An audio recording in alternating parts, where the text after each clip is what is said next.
আমি একটা এমন শব্দ যার অনেকগুলি মানে হয়, যার আসল অর্থ হল অহং। যদি আপনি কথা বলেন সৃষ্টির নির্মাণ নিয়ে, তাহলে আমি ব্রহ্মদেব হয়ে সৃষ্টির নির্মাণ করবে। যদি আপনি কথা বলেন প্রলয়ের, তাহলে সেই আমি মহাদেব হয়ে বিনাশ করবে। এই আমি সঙ্গতিপূর্ণ, কিন্তু শুধু ততক্ষণ যতক্ষণ আপনি এটা সবার সাথে ভাগ করছেন। কিন্তু আমরা বহুবার এর মানে বুঝতে পারি না। এই অহংকে সীমিত করে দিই একটা ব্যক্তি অবধি, শুধু নিজে। আর তখনই জেগে ওঠে অহংকার, যাতে প্রাধান্য পায় শুধুমাত্র আমি, আমরা নয়। আর একজন ব্যক্তি একা না উৎপাদন করতে পারে আর না করতে পারে সৃজন। এবারে দেখুন, বৃষ্টির এক ফোঁটা, তারও অস্তিত্ব আছে, কিন্তু তা ধরিত্রীতে পড়লেই সমাপ্ত হয়ে যায়। কিন্তু যখন ফোঁটাগুলি একসাথে পড়ে, তখন শুরু হয় বর্ষা, আর তখনই তৈরি হয় ধারা। রাধা রাধা। বলুন, কি দেখতে পাচ্ছেন আপনি? আমার হাতের এই সাদা বস্ত্র, নাকি এতে লেগে থাকা এই কালো দাগ? এবারে সত্যি কথা বলতে কি, আপনার নজর সবার আগে এই কালো দাগের উপরে গেছে। ঠিক আছে, এমনই তো হয়। ভীষণ কম মানুষ থাকেন যারা ভাবেন কোনো ব্যক্তি ভীষণ পরিশ্রম করে এই বস্ত্র ধুয়েছেন, এটা শুকিয়েছেন। বেশিরভাগ মানুষের নজর যায় এই দাগের উপরে, ভাবেন যে এটা কি করে লাগলো। কিছুটা এরকমই হয় আমাদের ব্যক্তিত্বের সাথে। আমাদের শুভ কর্মের উপরে আমাদের একটা খারাপ কর্ম ভারী মনে হয়। এবারে ভাবুন, যদি আমি চন্দ্রের কথা বলি, তাহলে তার শীতল আলো দেখার পূর্বে তার কলঙ্ক লক্ষ্য করে, সেই চাঁদে লেগে থাকা কালো দাগ দেখে নেন। সেই জন্যই বিশেষ করে যারা শুধুমাত্র শুভ চিন্তা করেন আর উপকারী কর্ম যারা করেন, তাদের আমি বলবো সাবধানে থাকবেন, কারণ আপনার একটা খারাপ কর্ম চিরকালের জন্য উদাহরণ হয়ে দাঁড়াবে। রাধা রাধা। সাফল্য। যদি আপনাকে জীবনে সাফল্য পেতে হয়, তাহলে আপনি একাধিক মানুষ পাবেন যারা একাধিক উপায় বলবে আপনাকে সাফল্য পাওয়ার। দীর্ঘ সময় ধরে পরিশ্রম, চেষ্টা, নির্ধারণ, নিষ্ঠা, এই বিষয়ে ভাষণ দিতে থাকবেন। একাধিক রকমের উদাহরণ আপনার সামনে তুলে ধরবেন। কিন্তু আমার এটা মনে হয়, আমরা কেন সেই বিষয়ে কথা বলি না যা মানুষকে অসফল করে তোলে? শুধু দুটো ব্যাপার অসফল হওয়া নিশ্চিত করে। শুধু দুই ধরনের মানুষ বেশিরভাগ অসফল হয়। প্রথম তারা যারা ভাবে অনেক কিছু কিন্তু কিছুই করে না, আর দ্বিতীয় তারা যারা অনেক কিছু করতে থাকে কিন্তু ভাবনা চিন্তা না করে। ভাবনা আর কর্ম, এদের মাঝে সামঞ্জস্য রাখা খুব জরুরি। যদি এটা থাকে, তাহলে জীবনে কখনো অসফল হবেন না। রাধা রাধা। আপনি অনেককে এই কথা নিশ্চয়ই বলতে শুনেছেন, এই ব্যক্তির দৃষ্টিতে দম্ভ আছে, এই ব্যক্তির চোখের ওপর অহংকারের পর্দা পড়ে আছে, ইত্যাদি ইত্যাদি। চলুন, আমি আপনাকে একটা প্রশ্ন করছি। আপনি দেখেন কি দিয়ে? দৃষ্টি দিয়ে নাকি দৃষ্টিভঙ্গির সাহায্যে? ভাবুন, চিন্তায় পড়ে গেলেন নিশ্চয়ই। দৃষ্টি যে কোনো বস্তুর বা যে কোনো মানুষের শুধু বাইরের রূপটা দেখায়। যেখানে দৃষ্টিভঙ্গি, আপনাকে সোজা আসল পাথরকে ভগবান ভেবে পুজো করবেন, নাকি ভগবানকে পাথর ভেবে পরিত্যাগ করবেন, সিদ্ধান্ত আপনার। কিন্তু এই সিদ্ধান্ত নির্ভর করে আপনার দৃষ্টিভঙ্গির ওপর। তাই নিজের দৃষ্টিভঙ্গি শুভ রাখুন, নিজের দৃষ্টিভঙ্গিতে ভালোবাসা রাখুন, আর আনন্দে বলুন রাধা রাধা। বড় বড় রাজমহলে বড় বড় ইমারতের চূড়া কত সুন্দর হয়, কিন্তু আপনি কি কখনো এই বিষয়ে ভেবেছেন যে এই সুন্দর চূড়ায় পৌঁছতে গেলে আপনাকে পৃথিবীতে পা ফেলতেই হবে? সেই সুন্দর চূড়ায় পৌঁছে দীপ্তি পাওয়ার জন্য আপনাকে একটা কঠিন পথ অবলম্বন করতেই হবে। যদি আপনি কোনো কঠিন পথে না গিয়ে এই পৃথিবীর সাহায্য ছাড়াই শুধু উচ্চতার দিকে অগ্রসর হতে থাকেন, তাহলে সর্বদা অসফল হবেন। সেই জন্য নিজের স্বপ্ন পূরণের এই যাত্রাতে নিজের পথ কখনোই হারাবেন না, নিজের পথ থেকে সরবেন না। যদি এমন করেন তাহলে তো আপনার স্বপ্ন পূরণ হবেই না, তার সাথে আপনি নিজের পথও হারাবেন। রাধা রাধা। কৌতুক অর্থাৎ হাসি, এটা জীবনে কতটা গুরুত্বপূর্ণ।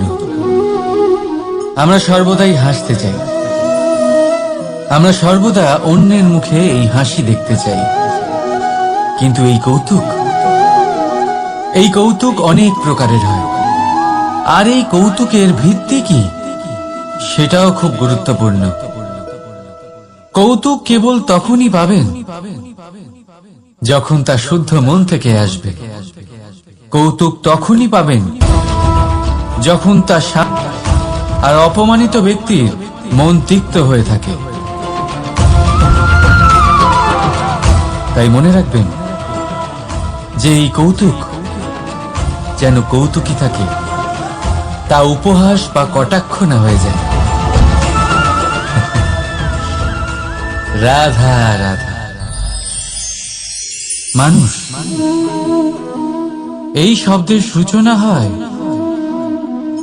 মন থেকে, আর সেই জন্যই হয়তো আমাদের এই মন এতটা গুরুত্বপূর্ণ।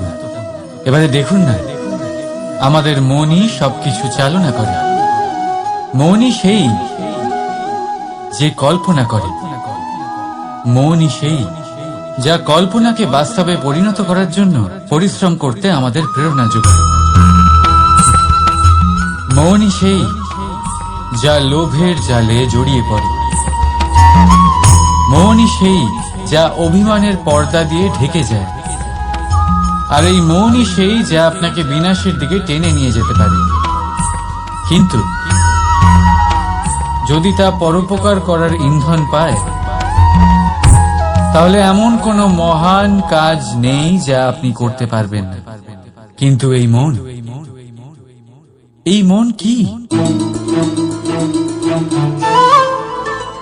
এটা বোঝানো যায় দুটো শব্দের মাধ্যমে, দুটো সহজ শব্দ। প্রথম, একজন কুশল সেবক। দ্বিতীয়, একজন সংকট প্রবণ মালিক। যদি আপনার এই মন আপনার নিয়ন্ত্রণে থাকে, তাহলে সে হলো আপনার সেবক। তাই আপনার অস্তিত্ব আছে। কিন্তু যদি আপনার মন আপনার কর্মের উপরে নিয়ন্ত্রণ করে, তাহলে এই মন আপনার মালিক, আর তখন আপনার বিনাশ নিশ্চিত। তাই নিজের এই মনকে নিয়ন্ত্রণে রাখুন, কিন্তু ভালোবেসে।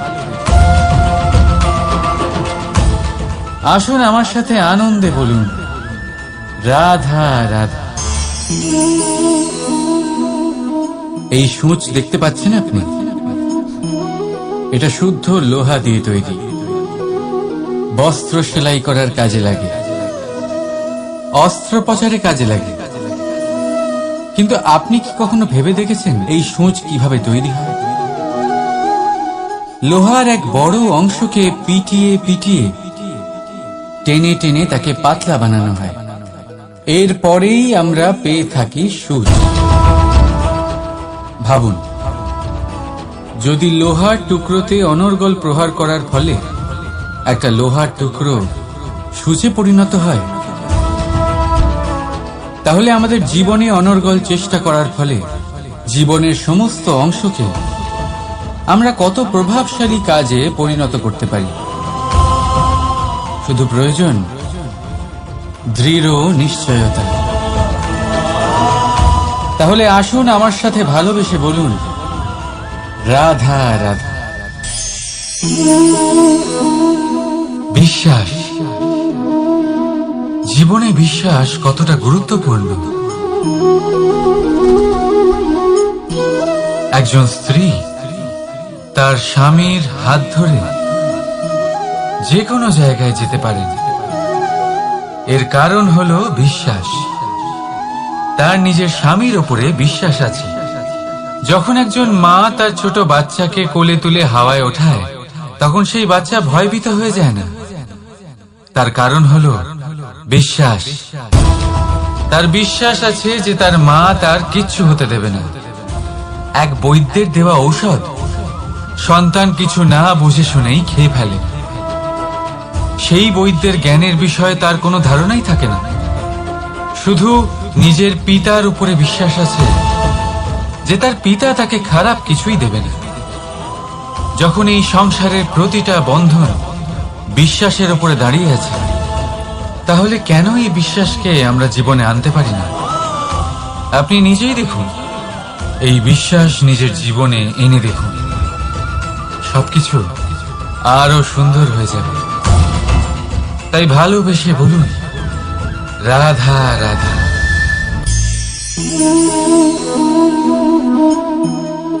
অহংকার,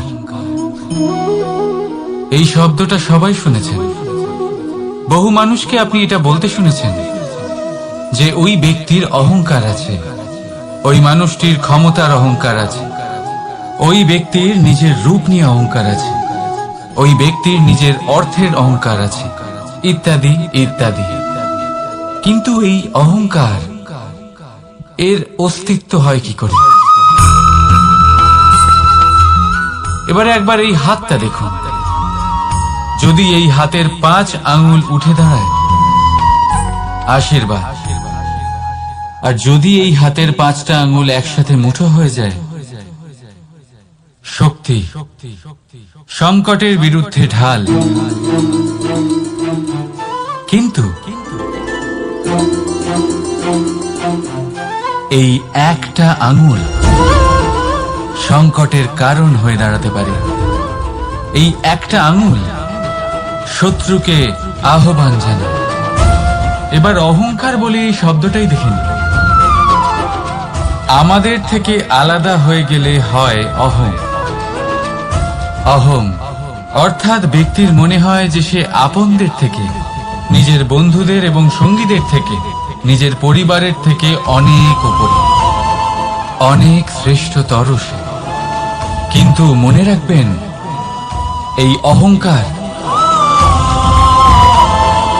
কোন ব্যক্তির অস্তিত্বের বিনাশের প্রথম ধাপ। তাই ঝেড়ে ফেলে দিন এই অহংকারকে, আর বিশ্বাস করুন আমাদের ওপর, কারণ তখনই আপনি শান্তি পাবেন। আর সেই শান্তির সাথে বলে উঠবেন, রাধা রাধা। এই সংসারের প্রত্যেক মানুষ কোনো না কোনো স্থানে অবশ্যই যান। অনেক অনেক স্থানে তাদের যেতে হয়। এবার এমন কিছু মানুষ আছেন যারা সেই স্থানে হয়তো কখনোই যাননি। উদাহরণ হিসেবে বলবো, কিছু মানুষ আছেন যারা মন্দিরে যান, চিকিৎসালয়ে যান, কিছু মানুষ কারোর কারোর বিবাহ উৎসবে যান। আবার কিছু মানুষ আছেন যারা নাস্তিক হন এবং কখনোই মন্দিরে যান না। কিছু মানুষ অসুস্থ হন না, তাই চিকিৎসালয়ে যেতে হয় না। এমনও কিছু মানুষ থাকেন যারা সামাজিক উৎসব থেকে দূরে থাকাটাই পছন্দ করেন। যে কোনো মানুষ হোক, যা কিছুই তার চয়ন হোক না কেন, প্রত্যেক মানুষকে একটি স্থানে অবশ্যই যেতে হয়। এমন একটি স্থান আছে, সেই স্থানের নাম হলো মৃত্যুদ্বার। এবার এটা আবশ্যক নয় যে ঠিক মৃত্যুর পরেই আপনি মৃত্যুদ্বারে পৌঁছে যাবেন। এমন অনেক মানুষ আছেন যারা মৃত্যুর পূর্বেই মৃত্যুদ্বারে পৌঁছে ফিরে এসেছেন, আর তারা অনুভব করেছেন যে এই সংসারের সময় চক্রের সম্মুখে তাদের অস্তিত্ব কতটা ক্ষীণ। ওনারা একথা বুঝে গেছেন। বড় বড় জ্ঞানী মহান ব্যক্তি ছিলেন, তারা এসেছেন, কর্ম করেছেন এবং শেষে তারাও মৃত্যুদ্বারে প্রবেশ করেছেন। অবশেষে তারাও পঞ্চমহাভূতের সাথে মিলিত হয়েছেন। তাহলে আপনার কিসের এত অহংকার? এই জীবনে কেউ অমর নন। জীবনে কতদিন আমরা বাঁচবো এটাও আমরা জানি না। তাই এই জীবন যাপন করুন। এই জীবনের প্রত্যেক মুহূর্ত এমন ভাবে যাপন করুন, এই কথা মাথায় রেখে যে যে কোনো মুহূর্তে আমাদের মৃত্যুদ্বারে প্রবেশ করতে হতে পারে, তাই না? আসুন আর আমার সাথে ভালোবেসে বলুন, রাধা রাধা। এই জীবনে তিনটি গুরুত্বপূর্ণ শব্দ আছে যা বোঝা আমাদের কাছে খুব গুরুত্বপূর্ণ, এবং এই তিনটি শব্দের নিজস্ব অর্থ আছে। প্রথম হলো সঙ্গবদ্ধতা, অর্থাৎ একসাথে মিলে কাজ করতে হবে, একসাথে মিলে পরিশ্রম করতে হবে, সামনে এগোতে হবে। এরকম করতে পারলে আপনার শক্তি বৃদ্ধি পাবে, আপনার ক্ষমতা বৃদ্ধি পাবে, আপনি এগোতে পারবেন এবং অনেক দূরে যেতে পারবেন। দ্বিতীয় হলো আত্মবিশ্বাস। হেরে যাওয়া বস্তুও আবার জিতে নিতে পারবেন। যদি আপনার নিজের আত্মবিশ্বাস থাকে তাহলে আপনি কখনো পরাজিত হবেন না। এবং তৃতীয় হলো অহংকার। জয়লাভ করার পরেও কিন্তু এটা আপনাকে পরাজিত করতে পারে। সেই জন্য জীবনে সঙ্গবদ্ধ হন, আত্মবিশ্বাস রাখুন, কিন্তু কখনোই অহংকার করবেন না। এই অহংকার আপনার থেকে সবকিছু কেড়ে নিতে পারে। এই অহংকারের জন্যই মথুরাপতি কংস নিজের পতনের দিকে অগ্রসর হয়েছিলেন। এই অহংকারকে ত্যাগ করুন আর আমার সাথে ভালোবেসে বলুন, রাধা রাধা।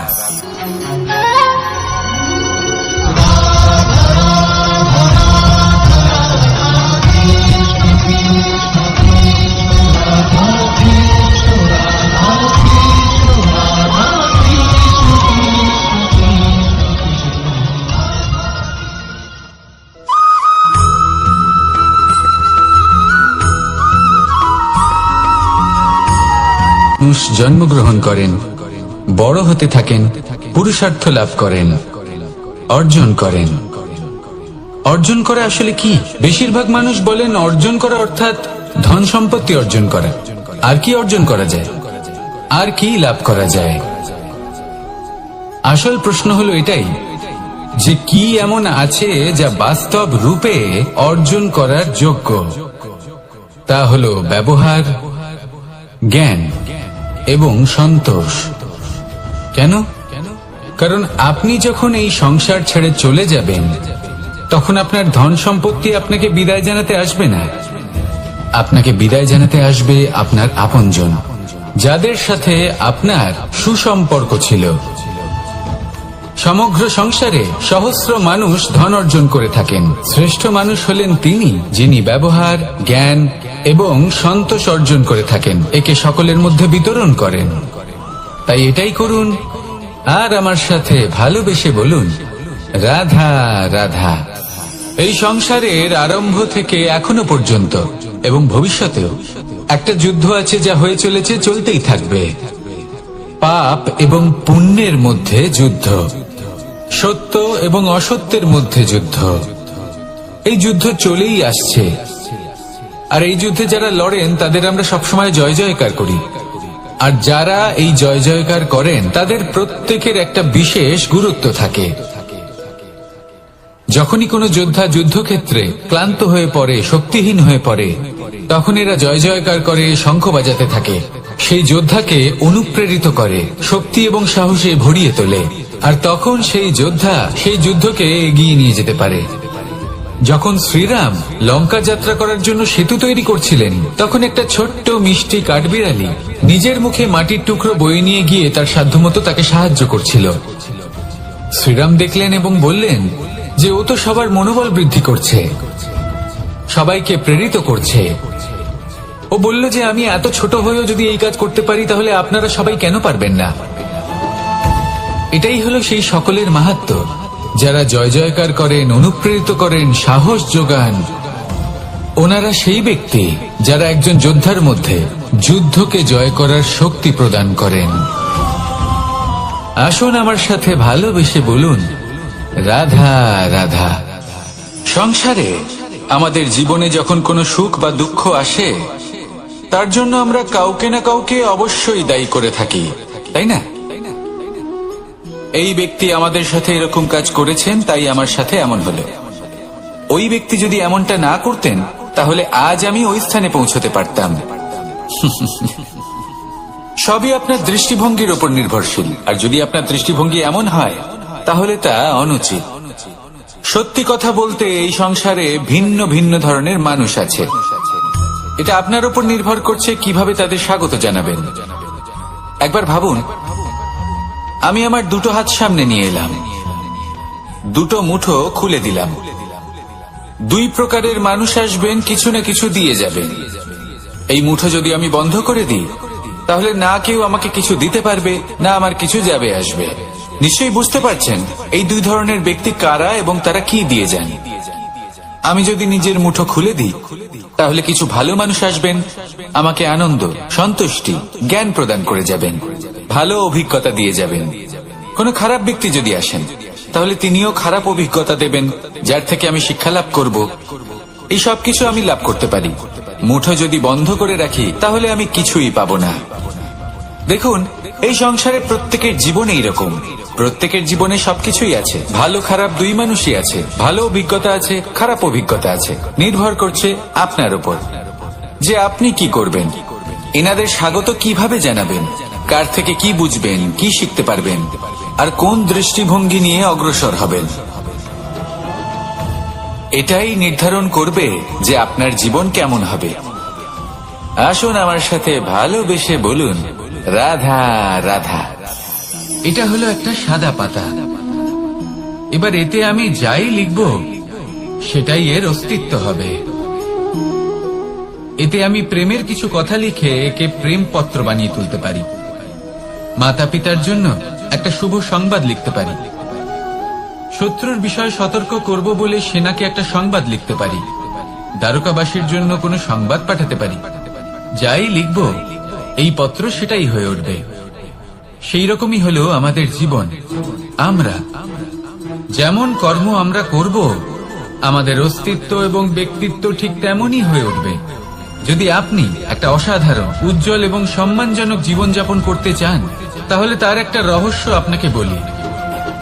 যেমন কথন হবে, কর্ম তেমন হবে। অর্থাৎ যতটুকু বলেছেন ততটুকুই করুন, আর যতটুকু করেছেন ততটুকুই বলুন। এই একটা নিয়ম যদি আপনারা পালন করেন, তাহলে এই সংসারের সমস্ত পণ্ডিত আপনাকে অবশ্যই সম্মান করবেন। তাহলে এটাই করুন, আর আমার সাথে ভালোবেসে বলুন, রাধা রাধা। কখনো কোনো পাখিকে দেখেছেন? যখন সে প্রথমবার উঠতে চেষ্টা করে, সে বাসা থেকে মাটিতে পড়ে যায়, কিন্তু সে হার মানে না, চেষ্টা করতে থাকে, করতেই থাকে, ডানা ঝাপটাতে থাকে, আর তারপর সে উড়তে শেখে। গোল শালগ্রাম শিলাকে দেখুন, পর্বত থেকে খসে পড়ে, ধাক্কা খায়, জলের প্রবাহ দ্বারা ঘর্ষিত হয়, তারপরে তা শালগ্রামে পরিণত হয়। ভেবে দেখুন, যদি কোনো পাখি প্রথমবার উড়তে গিয়ে এটা ভাবে যে না না, যদি আমি পড়ে যাই তবে, আমার যদি আঘাত লাগে তবে, আর যদি ভয়ের কারণে সে শুরুই না করতে পারে, চেষ্টাই না করে, তাহলে কি সে উড়তে শিখবে? কখনোই নয়। এর দ্বারা ভয়ভীত হবেন না। আসুন আর আমার সাথে ভালোবেসে বলুন, রাধা রাধা। যদি আমি আমার চোখ বেঁধে কোনো একটা নির্দিষ্ট দিকে নিজের সমস্ত শক্তি প্রয়োগ করে ছুটে যাই, তাহলে কি হবে? আমি কোথাও ধাক্কা খেতে পারি, নিজের ক্ষতি করতে পারি, কোথাও পড়ে যেতে পারি, তাই না? অর্থাৎ এটা নিশ্চিত এই কাজ আমার করা উচিত নয়। কিন্তু আজকের দিনে প্রত্যেকটা মানুষ এই কাজই করছেন, তাই না? কোনো কাজ করার পূর্বে সেই কাজের বিষয়ে সম্পূর্ণ তথ্য কোথায় সংগ্রহ করছেন? শুধু এটুকু জানেন যে এই কাজটা করলে কত ধন অর্জন করবেন আর কত নাম হবে, আর ব্যাস সামনে এগিয়ে যান। এটা উচিত নয়। পূর্ণরূপে যে কোনো কাজ করার আগেই সেই কাজের বিশ্লেষণ করে নেওয়া উচিত, তা বুঝে নেওয়া উচিত, এবং সেই বিষয়ে অবশ্যই খেয়াল রাখা উচিত যে আপনার শরীর এবং আপনার মন এই কাজ করার জন্য কি প্রস্তুত রয়েছে। যদি তা না হয় তাহলে প্রথমে নিজেকে শুধরে নিন, তারপরে সেই কাজ করুন। যদি এইভাবে জীবনে সামনে এগোন, তাহলে সাফল্যের সম্ভাবনা জীবনে অনেক বেশি বেড়ে যাবে। তাহলে এটাই করুন, আর আমার সাথে ভালোবেসে বলুন, রাধা রাধা। এই সংসারের সব থেকে বড় যোদ্ধা কে? কেউ বলবেন অর্জুন, কেউ বলবেন ভীম, কেউ বলবেন হনুমান, আদি ইত্যাদি। কিন্তু এই সংসারের সব থেকে বড় যোদ্ধা আপনার মনের ভেতরে আছে, আপনার মনের মধ্যে আছে। সেই ব্যক্তি সব থেকে উঁচুতে পৌঁছতে পারেন যিনি নিজের অন্তরের খামতি বুঝতে পারেন, নিজের দোষ বুঝতে পারেন, তার সাথে লড়াই করেন এবং তার উপর বিজয় লাভ করেন। যে ব্যক্তি এটা শিখতে পারেন, যে ব্যক্তি এটার উপর জয়লাভ করতে পারেন, তিনি হলেন সব থেকে বেশি শক্তিশালী, সব থেকে বেশি বীর এবং সব থেকে বেশি পরাক্রমী ব্যক্তি। আমরা সকলেই সংসারকে পাল্টাতে চাই। তার জন্য প্রথম পদক্ষেপ আপনাকে নিতে হবে, নিজেকে দোষমুক্ত করতে হবে। যদি মানুষ নিজের অন্তরের দোষ বুঝতে পারেন এবং নিজেকে দোষমুক্ত করতে পারেন, তাহলে এই সংসার নিজে থেকেই দোষমুক্ত হয়ে যাবে, তাই না? তাহলে নিজেকে দোষমুক্ত করুন আর আমার সাথে ভালোবেসে বলুন, রাধা রাধা। মানুষের জীবন সবসময় ন্যায় আর অন্যায়ের মাঝে ঘুরপাক খেতে থাকে। প্রত্যেক মানুষের মনে হয় কোথাও না কোথাও তার সাথে অন্যায় হচ্ছে। কেউ বলেন যে ভাগ্য আমার সাথে অন্যায় করেছে, কেউ আবার বলেন এই সংসার আমার সাথে অন্যায় করেছে। আর প্রত্যেকেই ন্যায় বিচার চাইতে বৈঠক দাবি করে বসেন।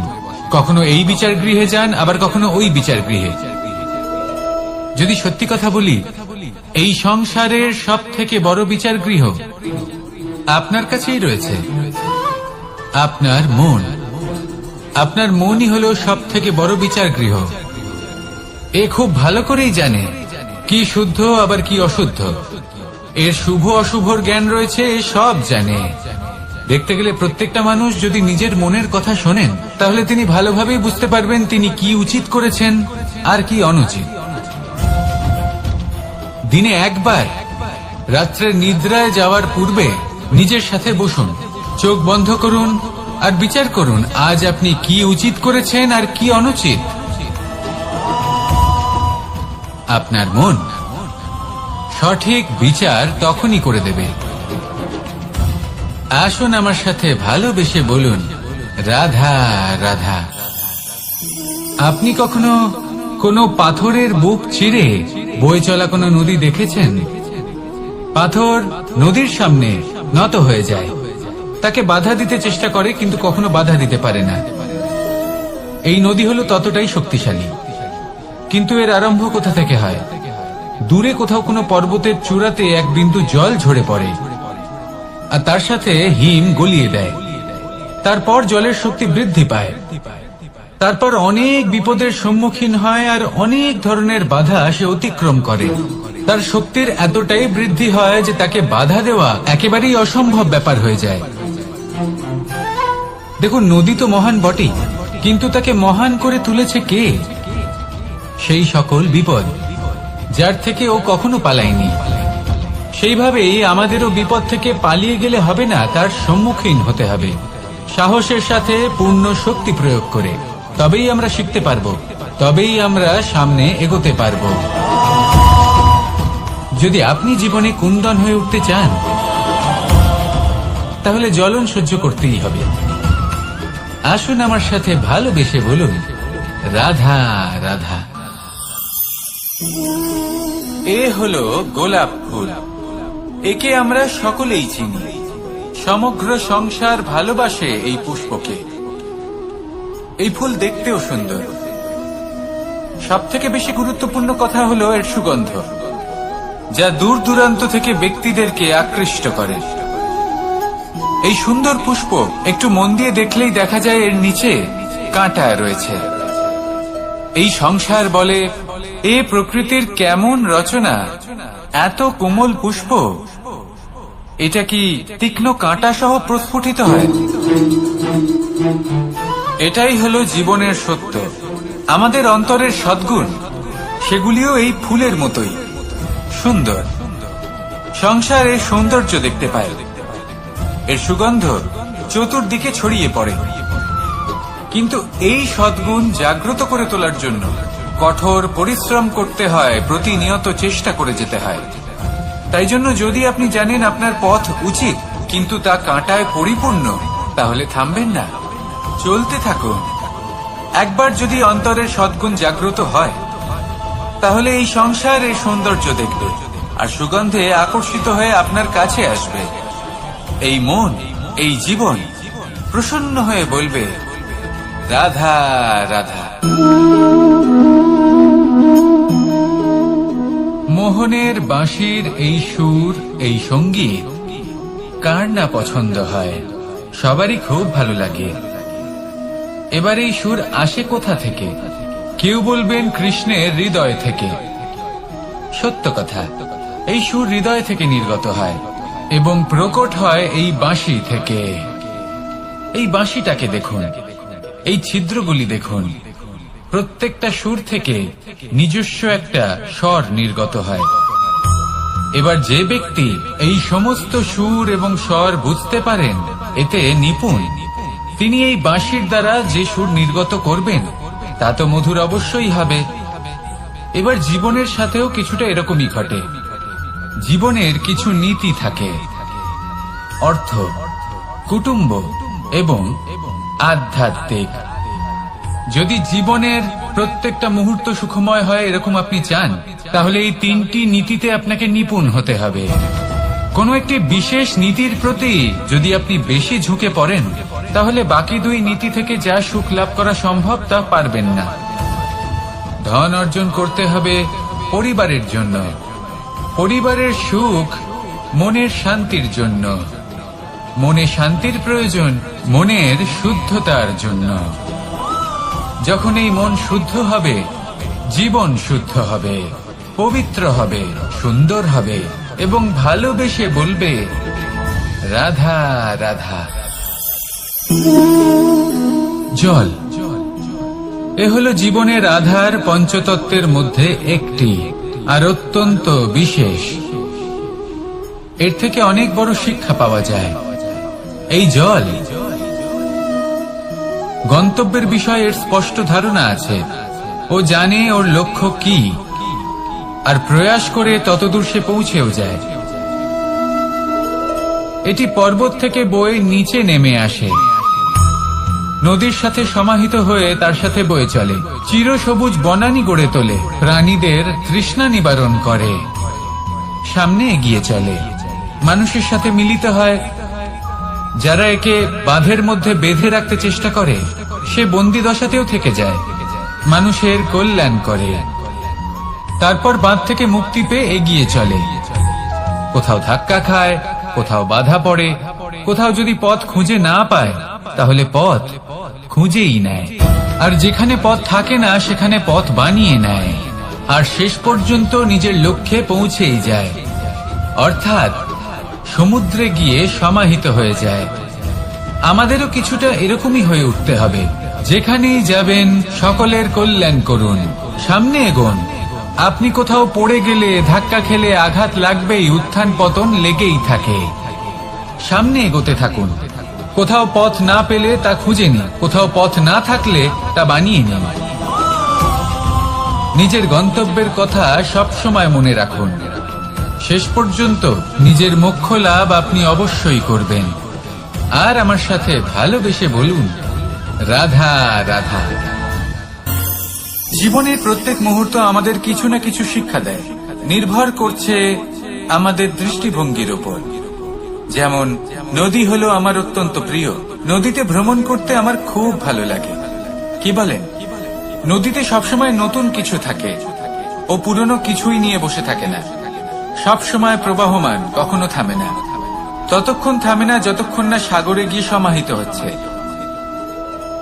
ঠিক এইভাবেই আমাদেরও উচিত নিজের জীবন অতিবাহিত করা, নদীর মতো। প্রত্যেক মুহূর্ত নতুন, তাই সেইভাবেই জীবন যাপন করুন। পুরনো কিছুই একত্রিত করে রাখবেন না, বিগত স্মৃতির মাঝে নিজেকে হারিয়ে ফেলবেন না। এই যে বর্তমান, এই যে মুহূর্ত, সেটাই হলো সর্বশ্রেষ্ঠ। এর মাঝেই জীবন যাপন করুন। নদীর মতো প্রবাহমান হতে শিখুন। আপনি শিখে গেলে তাহলে মনে রাখবেন, আমার আপনার মাঝে বিচরণ করতে বড়ই ভালো লাগবে। যে ব্যক্তি আনন্দের সাথে জীবনের প্রত্যেকটা মুহূর্ত অতিবাহিত করে কোনো চিন্তা ছাড়াই, প্রবাহমান হয়, কখনোই থামে না যতক্ষণ না মুক্তি লাভ করছেন, এমন ব্যক্তির মধ্যেই রাধাকৃষ্ণ বসবাস করেন। তাহলে আসুন আমার সাথে ভালোবেসে বলুন, রাধা। আরে সব থেকে গুরুত্বপূর্ণ তত্ত্ব কোনটা? প্রথম হলো সময়।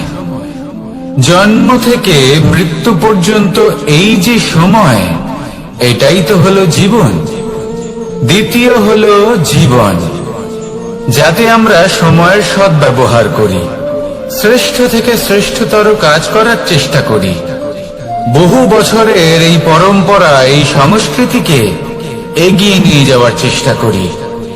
এই সংসারে আমরা অংশগ্রহণ করতে চেষ্টা করি। তৃতীয় হলো ধন, সেই ধন যা প্রত্যেক ব্যক্তি অর্জন করতে চেষ্টা করেন। এবার এই তিনটি তত্ত্বের মধ্যে একটা সামঞ্জস্য আছে, সমান ব্যাপার আছে। সে ধনই হোক বা সময় হোক বা হোক জীবন। আর সেই সমান ব্যাপার হলো যে যদি আপনি এটা গণনা করতে থাকেন তাহলে তা কমতে থাকে, যদি আপনি এটা ব্যবহার করেন তাহলে তা বাড়তে থাকে। একে সংগঠিত করে রাখতে চেষ্টা করলে এ হাত থেকে ফসকে যায়, কিন্তু যদি আপনি একে সামনে রাখতে শিখে যান, তাহলে এমন কাজ করবেন যাতে সংসারের সাথে সাথে পরবর্তী প্রজন্ম লাভবান হবে। যদি কিছু শিখতে চান তাহলে সামলাতে শিখুন, গণনা করা বা সংগঠিত করা নয়। আসুন আর আমার সাথে ভালোবেসে বলুন, রাধা রাধা। এই জীবনে আমাদের দুজন সঙ্গী, এক হলো অন্ধকার আর এক হলো প্রকাশ। এবার যখন এই অন্ধকারে আমরা প্রদীপ জ্বালাই, সেই প্রকাশের জন্য অন্ধকার আমাদের উপর রুষ্ট হয়ে চলে যায়। এবার যদি অন্ধকারকে খুশি করতে যাও, তাহলে প্রকাশ আমাদের উপর রুষ্ট হয়ে চলে যায়। এ হলো ঠিক সেই পরিস্থিতি যে আমাদের দুই বন্ধু, তাদের মধ্যে সদ্ভাব নেই। যদি কোনো একজনের মান ভাঙাতে বা খুশি করতে যাও, তাহলে দ্বিতীয়জন অবশ্যই রুষ্ট হয়। সেই অবস্থায় আপনাকে বোঝদারের মতো কাজ করতে হবে, যে কখন কাকে সমর্থন করতে হবে, কখন কার সাথে চলতে হবে। যদি পারেন তাহলে সকলকে একসাথে নিয়ে চলবেন। যদি কোনো মানুষের মধ্যে বনিবনা না হয়, তাহলে তাদের মধ্যে সামঞ্জস্য বজায় রেখে সংসারের রীতিনীতির চক্র চালিত করা, এটাই তো হলো মনুষ্য জীবন। এবার এটা কিভাবে করা সম্ভব? শুধুমাত্র প্রেমের দ্বারা।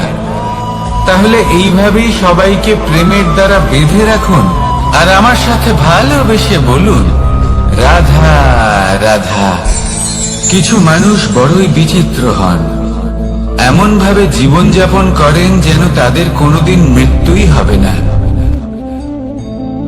নিজেদের অহংকারের বশে একটা কথা ভুলে যান, যে যতই তারা নিঃশ্বাস নিচ্ছেন, যতই তারা জীবনযাপন করছেন, ততই তারা মৃত্যুর দিকে এগিয়ে চলেছেন। কারণ আমাদের এই জীবন তার নিঃশ্বাসের উপর নির্ভরশীল। নিঃশ্বাস চলছে মানে জীবন চলছে। নিঃশ্বাস যদি থেমে যায় তাহলে জীবনও থেমে যাবে।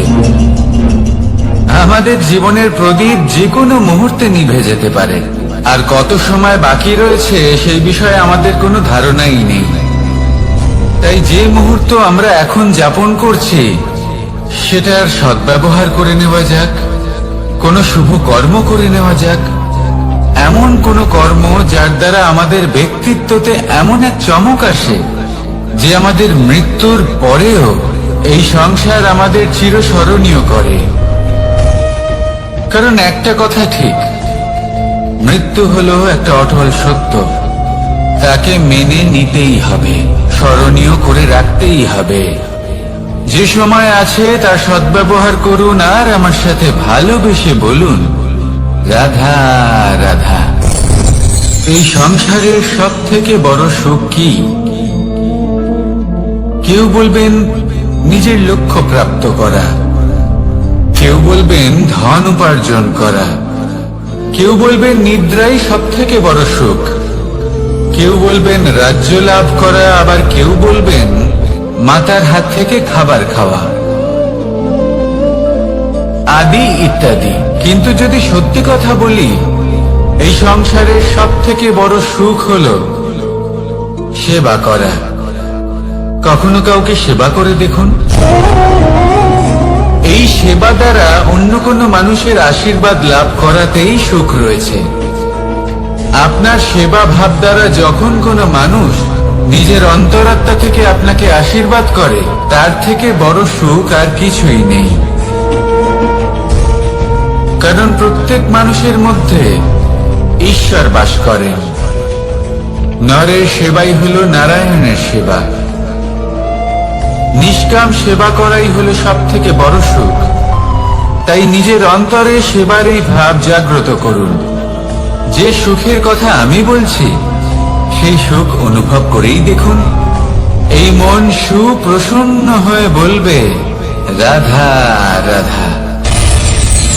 মানুষের এই জীবন, মানুষ জন্ম নেয়, একটা নির্দিষ্ট সময়ের পরে এই সংসার ত্যাগ করে চলেও যায়।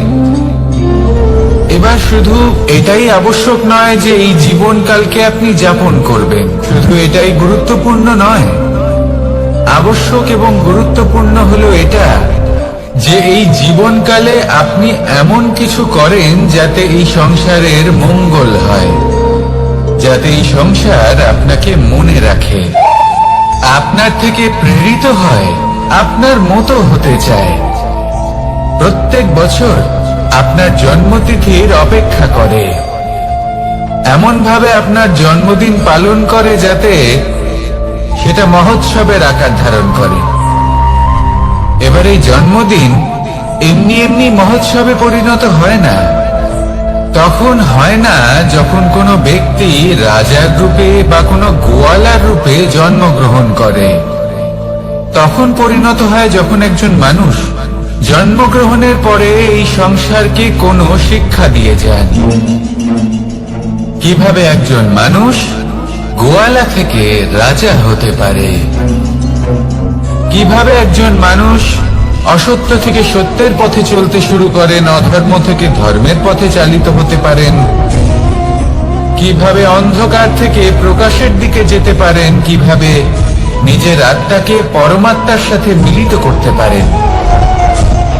তা সে রামনবমী হোক বা জন্মাষ্টমী হোক, তাদের জীবনের সাথে জড়িত প্রত্যেক মুহূর্ত একটা পরবের আকার ধারণ করে। তাহলে আপনিও এইভাবে নিজের জীবন যাপন করতে থাকুন। এই সংসারে শুধু ভালোবাসা বিতরণ করুন, কিছুটা এমন ভাবে বিতরণ করুন যাতে আপনি এই সংসার থেকে চলে যাওয়ার পরেও এই সংসারে আপনি শুধুই ভালোবাসা বিতরণ করতে পারেন। যদি আপনি এরকম করেন, সংসারকে প্রেরণা দেন, তাহলে আপনার জীবনও রাধা কৃষ্ণের প্রেমের মতোই অলৌকিক এবং দৈব হয়ে উঠবে। আসুন আর আমার সাথে ভালোবেসে বলুন রাধা রাধা। আপনি এটা শুনে থাকবেন যে ছোট্ট একটা বালক সে ঈশ্বরের প্রতিরূপ হয়, কিন্তু এমন কেন বলা হয় তা কি আপনি কখনো ভেবে দেখেছেন? আমি আপনাকে বলছি, কোন একটা ছোট্ট বালককে দেখুন, সে কি করে? সকলকে সমান চোখে দেখে। ওর মনে না কোনো ছলনা রয়েছে, না কোনো কপটতা, না অহংকার রয়েছে, আর না কোনো বিষয় নিয়ে কোনো চিন্তা। সকলকে সে সমান চোখে দেখে আর নিজের মধ্যেই প্রসন্ন থাকে, সকল বিকার থেকে মুক্ত। এগুলোই তো সেই গুণ সেই বালকের মধ্যে, যা হলো ঈশ্বর স্বরূপ। এবার ভেবে দেখুন, যদি প্রত্যেকটা মানুষ এই ছোট বালকের মতো সেই সব গুণ নিজের মধ্যে জাগ্রত করে তোলে, তাহলে কি হবে? তারাও ঈশ্বর তুল্য হয়ে উঠবে। তাই আপনিও এটাই করুন, নিজের মনকে বিকার মুক্ত করুন সেই ছোট্ট বালকের মতো। মনের মধ্যে না কোনো চিন্তা রাখবেন, না মোহ, না ক্রোধ, না কোনো রকমের ছলনা বা কপটতা। সবাইকে সমান চোখে দেখুন আর নিজের মনেই প্রসন্ন থাকতে শিখুন। এই মন প্রেমময় হয়ে বলবে, রাধা রাধা। মানুষের জীবন বড়ই বিচিত্র হয়। যেই মুহূর্তে জন্ম নেয় একটা প্রতিস্পর্ধায় প্রবেশ করতে থাকে। মানুষ জন্ম নেয় আর প্রতিস্পর্ধা শুরু হয়ে যায় ভাই এবং বোনের মধ্যে সর্বশ্রেষ্ঠ হবার, সবার থেকে এগিয়ে থাকার। তারপরে সে যায় গুরুকুলে, নিজের বন্ধুদের মধ্যে সর্বশ্রেষ্ঠ হওয়ার প্রতিস্পর্ধা শুরু হয়। এবার সেখান থেকে বাইরে বেরিয়ে সংসার জীবনে প্রবেশ করে ধন উপার্জনের প্রতিস্পর্ধা শুরু হয়। তা সে যুদ্ধই হোক বা কলা হোক, এই প্রতিস্পর্ধা কখনোই আমাদের পিছু ছাড়ে না। তাই যদি প্রতিস্পর্ধা করতেই হয়, তাহলে আমরা মানুষকে সাহায্য করার প্রতিস্পর্ধা কেন করব না? এমন এক প্রতিস্পর্ধা যাতে যে কেউ জিতুক বা যে কেউ হারুক না কেন, লাভ সকলের হবে। সকলের মধ্যে প্রেম বিতরণ করতে থাকুন, এইভাবেই আনন্দ বিতরণ করতে থাকুন। আর আমার সাথে ভালোবেসে বলুন, রাধা রাধা। দু রকমের প্রাকৃতিক বেগ থাকে। প্রথম হলো বর্ষা। যখন এর বর্ষণ হয় তখন মাটিকে শীতল করে নতুন ফসল ফলায়। আর দ্বিতীয় হয় পবন, যা আমাদের সর্বদা শ্বাসবায়ু প্রদান করে। অশান্ত এই মনকে শান্তি প্রদান করে, এই ক্লান্ত শরীরে স্ফূর্তি প্রদান করে। আমাদের জীবনে যত আবেগ আছে তা হয় বর্ষার মতো হওয়া উচিত, নয় হওয়া উচিত পবনের মতো। ক্রোধ, মতভেদ, বিবাদ, এগুলো হওয়া উচিত বর্ষার মতো। অর্থাৎ কিছু সময় পরে যেন এরা নিজে থেকেই ছিন্ন ভিন্ন হয়ে চলে যায়। আর যদি পবনের মতো কোনো আবেগ থাকা উচিত, তা হলো প্রেম, যা সর্বদা শ্বাসবায়ু প্রদান করে, সবসময় সাথে থাকে। একে আমরা অনুভব করতে পারি না, কিন্তু এ আমাদের অনুভব করার জন্য প্রাণবায়ু প্রদান করে। আর যখন চক্রবাতের মতো সে ভয়ঙ্কর হয়ে ওঠে, তখন সমগ্র সংসার বদলে দেয়। এর সারমর্ম একটাই, শক্তি। মতভেদ, ক্রোধ, বিবাদের মধ্যে নেই। শক্তি যদি থাকে, তা আছে প্রেমের মধ্যে। তাই এই প্রেমকে মনের মধ্যে রাখুন আর আমার সাথে বলুন, রাধা রাধা। প্রত্যেকটা মানুষ আলাদা হয় আর অত্যন্ত বিশেষ হয়। প্রত্যেক মানুষ ভিন্ন ভিন্ন পরিবেশে পালিত হয়, বড় হয়। প্রত্যেকের নিজস্ব চিন্তা ভাবনা থাকে, নিজস্ব বিচারধারা থাকে। যখন অনেক ভিন্ন বিচারধারা একত্রিত হয়ে যায়, তখন শুরু হয় বিবাদ। এবার এই বিবাদের সময় আপনি দেখবেন, দুই ব্যক্তি যাদের মধ্যে এই বিবাদ হচ্ছে, সবসময় এটা প্রমাণ করতে চান যে তার সামনের ব্যক্তি এবং তার ভাবনা তার বিচারধারা বা তার বক্তব্য হলো অনুচিত। এবার এটাই যদি প্রেমপূর্বক রূপে আপনি ভেবে দেখতে চেষ্টা করেন যে সামনের ব্যক্তিটির বক্তব্য, তার মানসিকতা আসলে কি, তাতে উচিত ঠিক কি, সেটা আমরা বুঝতে পারি। একদিকে হলো এই বিবাদ যা আপনাকে সামনের ব্যক্তিটিকে অনুচিত প্রমাণ করতে বাধ্য করে, আর অন্যদিকে হলো প্রেম যা সামনের ব্যক্তিটির যুক্তি বুঝতে সাহায্য করে, তাতে উচিত কি রয়েছে সেটা বুঝতে বাধ্য করে, তাকে মহান হয়ে ওঠার পথে অগ্রসর হতে বাধ্য করে। তাই এই বিবাদকে ত্যাগ করুন আর প্রেমকে আপন করে নিন, আর এই প্রেম ভাব নিয়ে বলুন, রাধা রাধা। এই সংসারে বড়ই বিচিত্র এক শব্দ আছে, মূল্য। এর প্রয়োগ আমরা জীবনেও করে থাকি, আবার ব্যবসাতেও করে থাকি। একজন উদ্যোগপতি সবসময় বলেন ব্যবসার মূল্য সবসময় উচ্চমান হওয়া উচিত, তাতে লাভ বেশি। অন্যদিকে আরেকজন ব্যক্তি যিনি পরোপকারী, যিনি ঈশ্বরের দর্শনের অভিলাষী, তিনি বলেন জীবনের মূল্য সব থেকে উচ্চমান হওয়া উচিত। অনেক সময় মানুষ কি করে থাকেন, ব্যবসার এই মূল্য তা উচ্চতার শিখরে পৌঁছানোর লোভে জীবনের মূল্য নামিয়ে ফেলেন, যেখানে এই সমগ্র সংসার প্রেমের দ্বারা চালিত হয়। প্রেমই হলো এই সংসারের আধার। এবার যদি আপনি প্রেম করতে শিখে যান, তাহলে ব্যবসাতে নিশ্চিত রূপে লাভের সাথে সাথে কীর্তি এবং যশ লাভও করতে পারবেন। তা আমি নিশ্চিত রূপে বলতে পারি, কারণ ব্যবসাতে ওঠা নামা এসব চলতেই থাকে। জীবনকে আপনি যদি একবার উচ্চতায় নিয়ে যেতে পারেন, তাহলে তা কখনোই নামবে না। আসুন আর আমার সাথে ভালোবেসে বলুন, রাধা রাধা। যা বাধা দেয় তা হলো অবরোধ, যা এগিয়ে নিয়ে যায় তা হলো বিকাশ, আর যা ভাগ করে দেয় তা হলো গুণ। আপনি সবাইকে আনন্দ দিন, তার বদলে আপনিও আনন্দ পাবেন। আপনি সবার মধ্যে প্রেম ছড়ান, আপনিও তার বদলে প্রেমই পাবেন। এই দেখুন না, মেঘেদের দেখুন। এই যে মেঘ, এই মেঘের গুণ এইটা নয় যে এরা জল সংগ্রহ করে রাখে। এদের গুণ হলো এটাই যে এই মেঘ সকলের মধ্যে জল ভাগ করে দেয়। ধরিত্রীর এবং জগতের তৃষ্ণা নিবারণ হয়।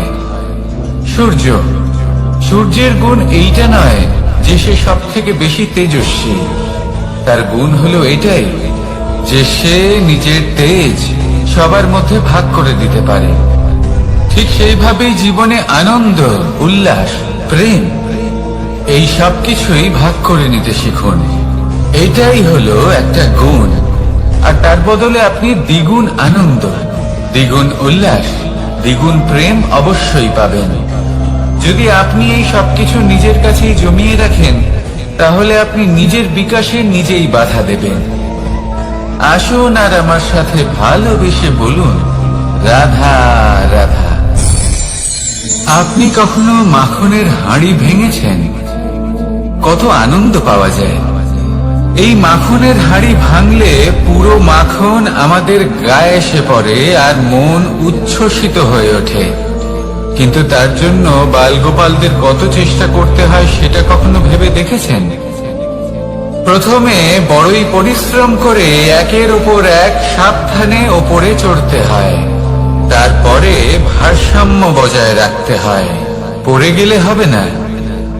তারপর এই হাতের দ্বারা সেই মাখনের হাঁড়ি ভাঙতে হয়, তখন মাখন পড়ে। এবার এরকমই কিছু আমাদের জীবনে আমাদের সাথেও হয়। এবার আপনি বলবেন যে মাখনের হাঁড়ি ভাঙার এই প্রক্রিয়া, তার সাথে জীবনের কি সম্পর্ক থাকতে পারে? আসলে আমাদের মনের মাঝেও একটা হাঁড়ি রয়েছে। অহংকারের হাঁড়ি।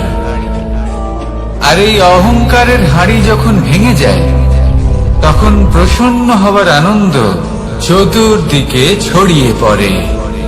এই মন, এই আত্মা, এই দুই প্রসন্ন হয়ে যায়। কিন্তু তার জন্য আপনাদেরকেও বালগোপালের মতো চেষ্টা করে যেতেই হবে। ভারসাম্য বজায় রাখতেই হবে মনের মাঝে এবং এই বুদ্ধিতে, ভালো এবং মন্দের মধ্যে, লোভ এবং পরমার্থের মধ্যে। আর তারপর নিজে হাতে অহংকারের এই হাঁড়ি ভেঙে দিতে হয়। দেখুন, যদি ঈশ্বরের সঙ্গ লাভ করতে চান, তাহলে অহংকারের এই হাঁড়ি ভাঙতেই হবে। আসুন আর আমার সাথে ভালোবেসে বলুন, রাধা রাধা। মুঠো হাতের শক্তি বেশি, মুঠো খুললেই তা দুর্বল। তা এমন কি থাকা উচিত এই বন্ধ মুঠোয়, যা লাখের সমান? মানসিকতা এবং স্বপ্ন। মানুষ জন্মগ্রহণ করে, তার মানসিকতা সময়ের সাথে উন্নত হয়। মানসিকতা অনুযায়ী সে স্বপ্ন দেখে, আর সেই স্বপ্ন সার্থক করতে সে পরিশ্রম করতে থাকে। কিন্তু খুব গুরুত্বপূর্ণ একটা কথা আছে যা আপনার মনে রাখা উচিত।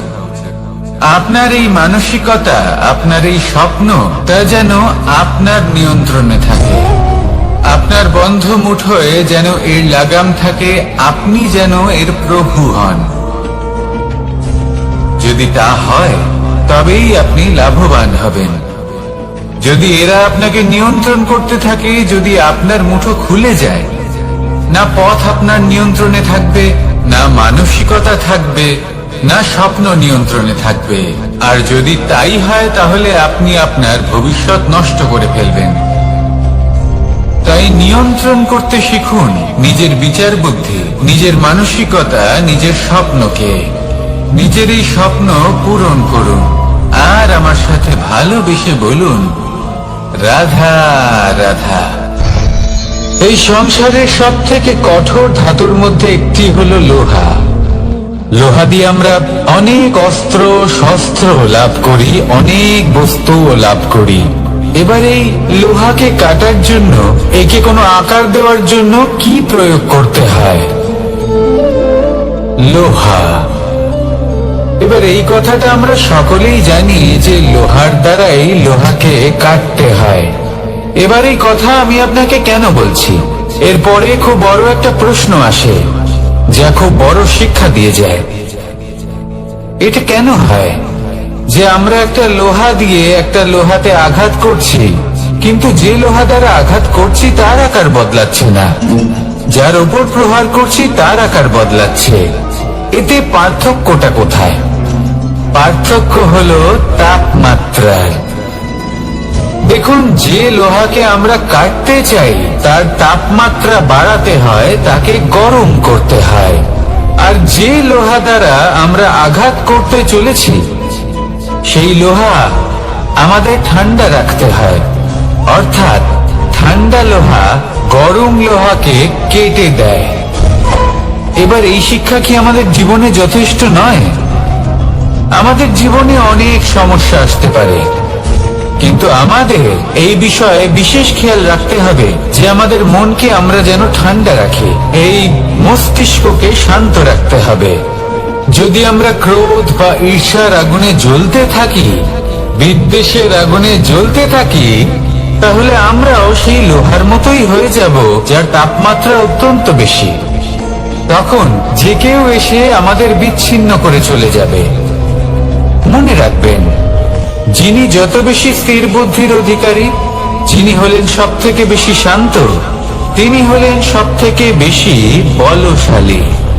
তাহলে শান্ত থাকুন আর আমার সাথে ভালোবেসে বলুন, রাধা রাধা। এই সমগ্র সংসারের সব থেকে গুরুত্বপূর্ণ ব্যক্তি কে? স্বয়ং আপনি। নিজের জন্য তো বটেই, তাই না? কারণ যখন আপনি জন্মগ্রহণ করেন, নিজের চোখ খোলেন, এই সংসারে আসেন, তখনই তো এই সংসারকে আপনি দেখতে পান, অনুভব করতে পারেন। এখানকার আবেগ, এখানকার মানুষজন তখন থেকেই অনুভব করেন। যদি আপনি না থাকেন তাহলে এই সংসারের অস্তিত্ব আপনার কাছে শূন্যের সমান, তাই না? আপনি না থাকলে এই সংসারও আপনার কাছে নেই। এবার সবাই বলবেন যে এ তো সত্যি কথা, সেই অনুযায়ী তো আমার স্বার্থপর হওয়া উচিত, অহংকারী হওয়া উচিত, কারণ আমার কাছে আমি তো সবকিছু। দৃষ্টিভঙ্গি পাল্টে দেখুন। আপনার কাছে সব থেকে বেশি গুরুত্বপূর্ণ ব্যক্তি কে? আপনি নিজেই। সেই মানুষটি কেমন হওয়া উচিত একটু ভেবে দেখুন। সব সময় সকলকে সাহায্য করুন, একসাথে মিলে পরিশ্রম করুন, সাহায্য করুন অন্যদেরকে। এটা অতি আবশ্যক। এবং তার থেকেও বেশি গুরুত্বপূর্ণ হলো এটাই যে আপনার মনে যেন কখনো এই বিষয়ে ভয় না থাকে যে আমি আমার প্রিয়জনদের, আমার কাছের মানুষগুলিকে হারিয়ে ফেলব। এই ভয় কখনোই মনের মধ্যে থাকা উচিত নয়। যদি ভয় থাকে তাহলে থাকুক এই বিষয়ে যে সকল মানুষ আমার জীবন থেকে, আমার থেকে দূরে চলে যাচ্ছেন, তাদের বাধা দিতে দিতে আমি যেন নিজেকেই না হারিয়ে ফেলি, নিজের অস্তিত্বকেই না হারিয়ে ফেলি, নিজের ব্যক্তিত্বকে, নিজের বিচারধারাকে, নিজের করুণার শক্তি না হারাই। তাহলে এই ভয় ত্যাগ করুন আর আমার সাথে ভালোবেসে বলুন, রাধা রাধা। মানুষের দুটো রূপ রয়েছে। এক, আমাদের এই মুখ যা শুধুই চোখে দেখা যায়, আর দ্বিতীয় আমাদের এই মন যা শুধুমাত্র অন্তরাত্মা দ্বারা দেখা যায়। এবার আমাদের এই মুখ তা ঈশ্বর সকলকেই আগে থেকেই প্রদান করেছেন, কিন্তু এই মন কেমন হবে তা আমাদের জীবনের অনুভূতি এবং আমাদের জীবনের লক্ষ্য এগুলি সুনিশ্চিত করে। অর্থাৎ নেত্র দিয়ে দেখা যায় আমাদের এই মুখ, তা শুধুই এই কারণে প্রয়োজন যাতে সংসার আমাদের দেখতে পায়, আমাদের চিনতে পারে। কিন্তু যদি এই সংসারে আপনি প্রকৃত অর্থে মান সম্মান লাভ করতে চান, তাহলে নিজের অন্তরাত্মাকে আপনাকে বিকশিত করতেই হবে। দেখুন, কথায় আছে এই যে ওষুধ তা শারীরিকভাবে উপস্থিত নয়, তা মনের মধ্যে থাকে। যদি এই মন থেকে ওষুধকে বের করে দেওয়া যায় তাহলে শরীরে তা উপস্থিত থাকবেই না। তাই মনকে শুদ্ধ করুন আর আমার সাথে ভালোবেসে বলুন, রাধা রাধা। প্রয়াস, পরিশ্রম, এই শব্দগুলি শুনতে হয়তো ছোট মনে হয়, কিন্তু এর মূল্য অনেকটাই অধিক। এবার প্রয়াসও কিন্তু দুই ধরনের হয়। একটা প্রয়াস তাই যা আমরা নিজের মন থেকে, অন্তর থেকে সমগ্র শক্তি দিয়ে করার চেষ্টা করি। এবারে এই প্রয়াস প্রচেষ্টার নামান্তর। কিছু প্রয়াস এমন হয় যেমন দ্রুতক্রীড়া খেলা। মানুষ বলেন, আজ একটু প্রয়াস করি, একটু দ্রুতক্রীড়া খেলেই দেখি, যদি বিজয়ী হই তবে ভালো ব্যাপার, যদি না হই তবে আর কখনো খেলবো না। এটাও কিন্তু প্রয়াস, কিন্তু এই প্রয়াস পরিশ্রম নয়। পাণ্ডবদের দেখুন, ওনারা যখন পরিশ্রম করেছিলেন তখন খাণ্ডবপ্রস্থকেও ইন্দ্রপ্রস্থ বানিয়েছিলেন।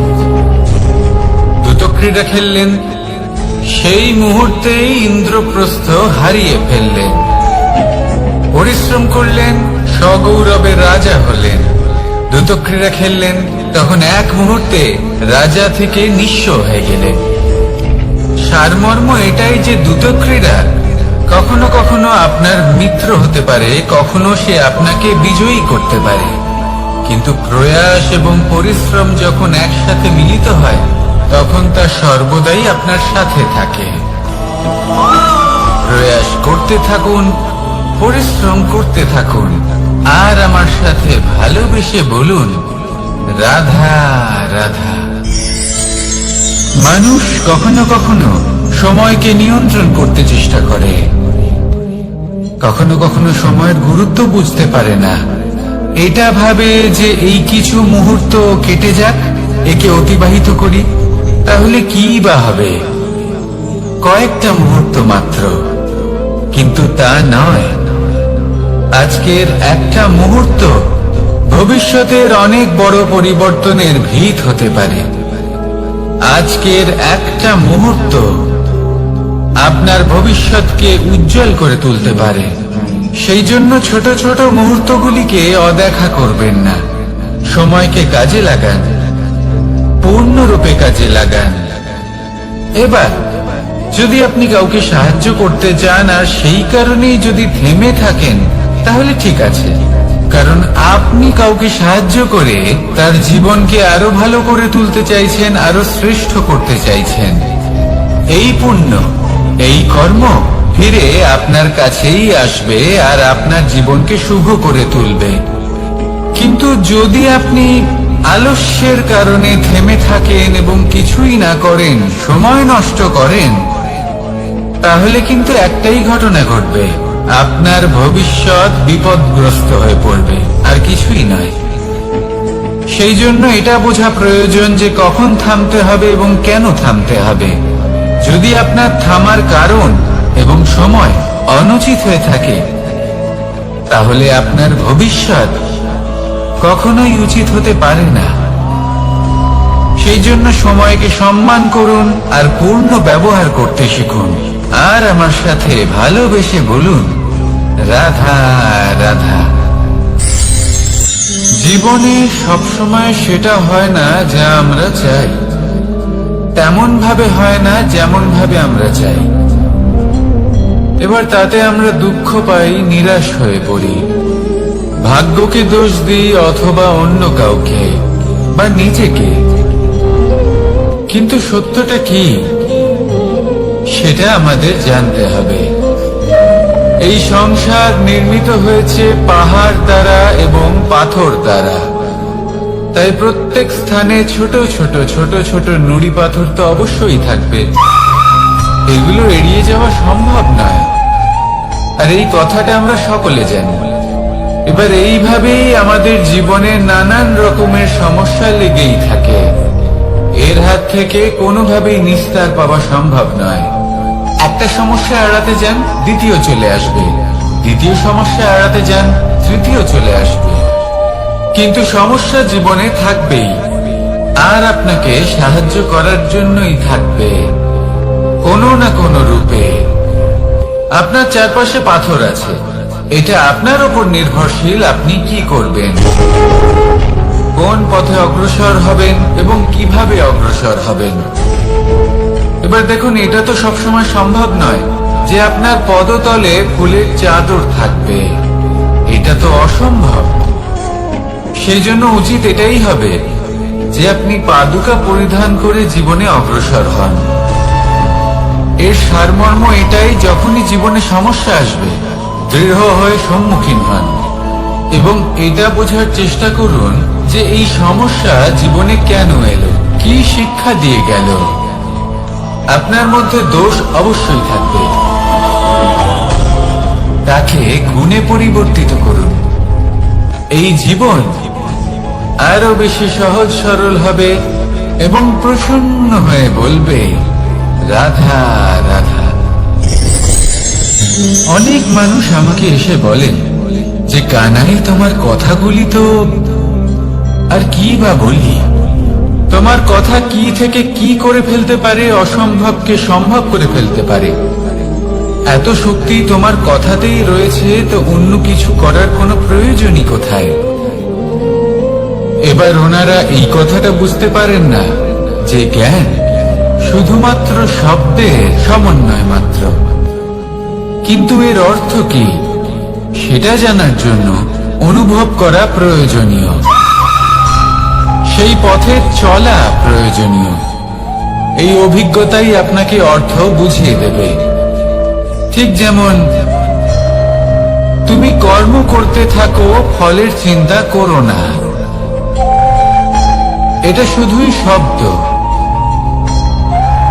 এর সারমর্মটা কি, এর অর্থ কি সেটা বোঝার জন্য সেই পথে আপনাকে অগ্রসর হতেই হবে, সেটা যাপন করতে হবে, কর্ম করতে হবে নিরন্তর। এটা ভাবলে হবে না যে আমি কি আমার কর্মের ফল আদৌ পাবো কিনা। তবেই আপনি এই কথার অর্থ বুঝতে পারবেন।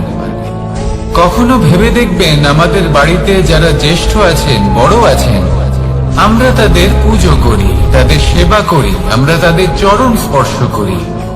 কেন? কারণ ওনাদের কাছে আমাদের থেকে অনেক বেশি জীবনের অভিজ্ঞতা থাকে। জীবনে শুধুমাত্র জ্ঞান শোনাটা প্রয়োজনীয় নয়, তা বুঝতে পারা প্রয়োজনীয়। তা যদি যাপন করেন তবেই অভিজ্ঞতা হবে, তবেই প্রকৃত অর্থ বুঝতে পারবেন। তাহলে জ্ঞান শুধু শুনবেন না, বুঝুন, তাকে আচরণে আনুন এবং আমার সাথে ভালোবেসে বলুন, রাধা রাধা।